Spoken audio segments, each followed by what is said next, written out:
we're going to take a look at parting wings. The study of the universal pattern shows us how to use the space around our body for various sundry things. So this is the warm-up. It's going to be these interlocking figure eights. I have individual figure eights where I got one figure eight in front of me. I got figure eights where I got both of them in front of me, right? And they're going back and forth. What I want you to think about doing is going right hand over on one pass, under on the other hand. So change which hand's on top on each pass. And if you get bored, you can do what I do that really annoys the people I train next to. I start singing tra-la-la-bum-dee, tra-la-la-bum-dee, because this really is sort of the orchestra leader piece, right? Everybody in the world knows parting wings done properly is defense against a low front two-hand push. It will never work against an attempted bear hug. It will never work against dispatching an attacker, dispatching a target. It'll never work. Oh God, fill in the blanks, right? It'll never work against that. We have this in figure set, right? Stop right like this, right? So we're going to do, I'm going to assume the Clark is minding his own self-business, and I just really want to hurt Clark. So, he gets that I have my Trolala Boom DA. I'm going to start, because you have to go tap, tap, tap. Is the orchestra ready? Right?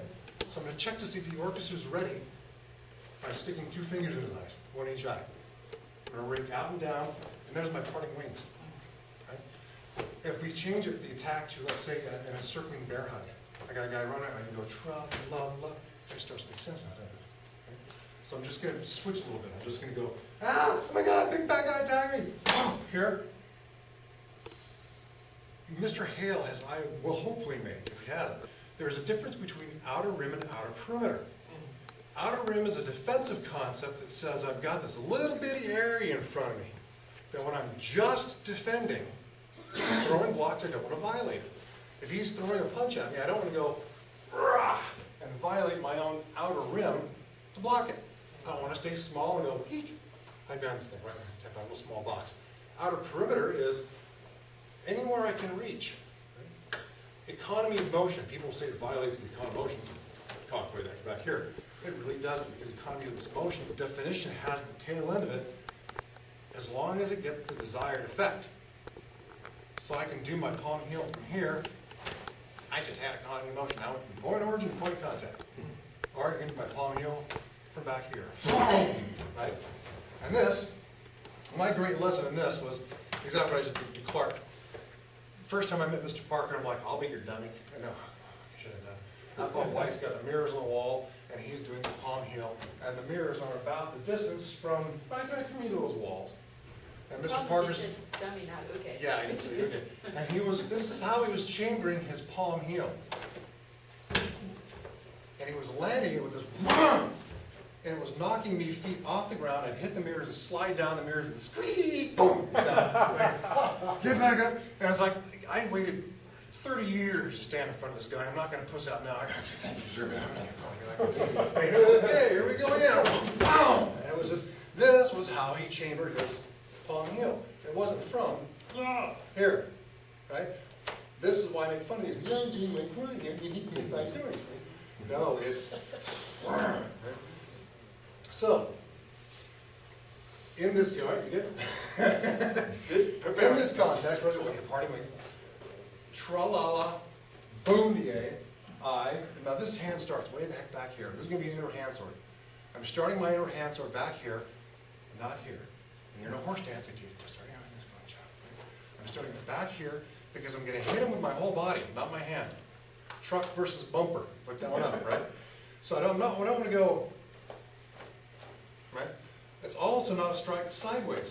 This has to have a forward component to it. The check is ongoing change in depth, right? So my tra-la-la, boom-de-ay. I've got my palm heel rake. Is this in finger set? Ay-ay-up, right? Is this palm heel, inward palm heels and chops in Kenpo?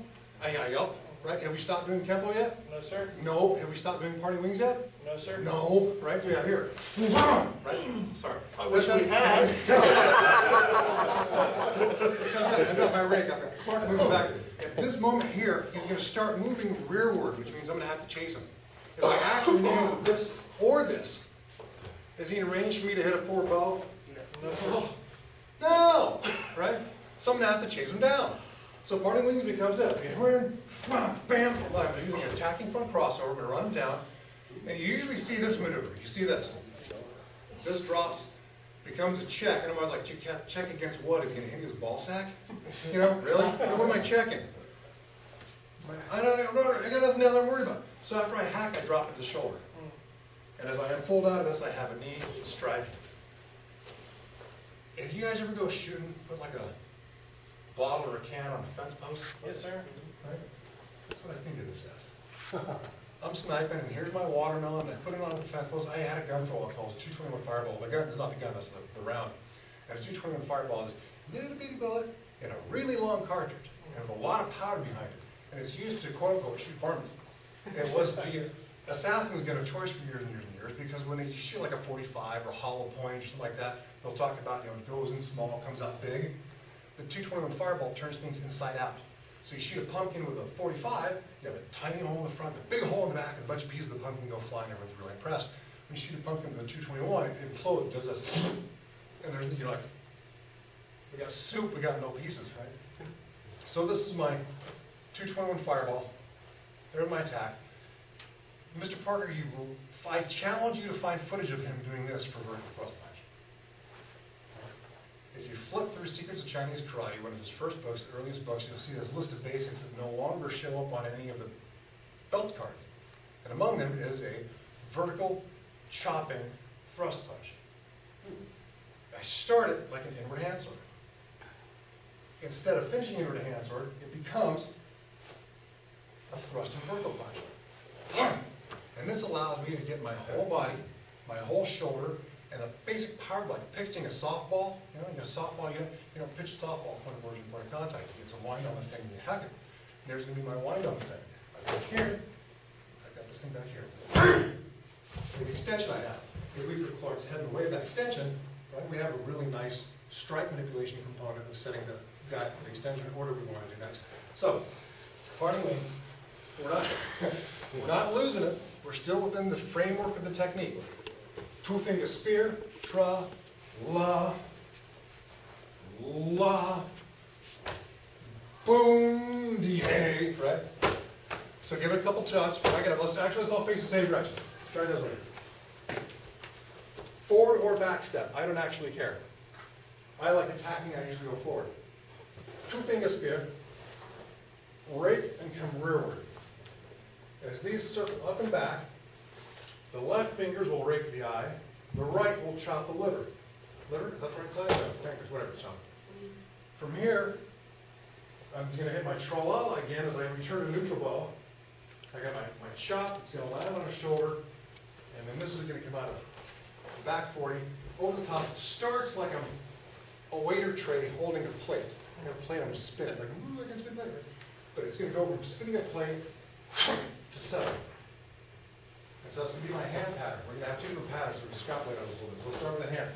Tra, la, boom, yeah. Right? Tra, la, boom, yeah. And then the feet, we'll add later.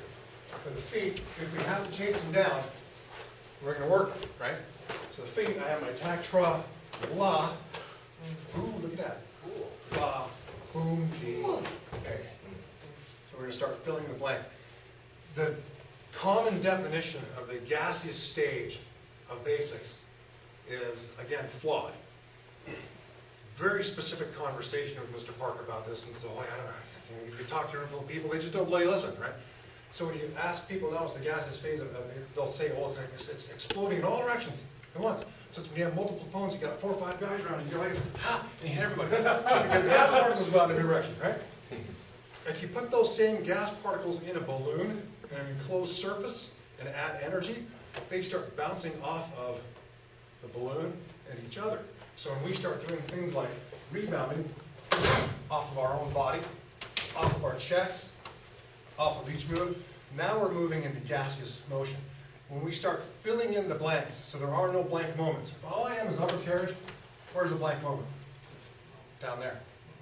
If I start filling in the blank moment, so there is no blank, now we're moving into this gaseous component of Kenpo Basic, right?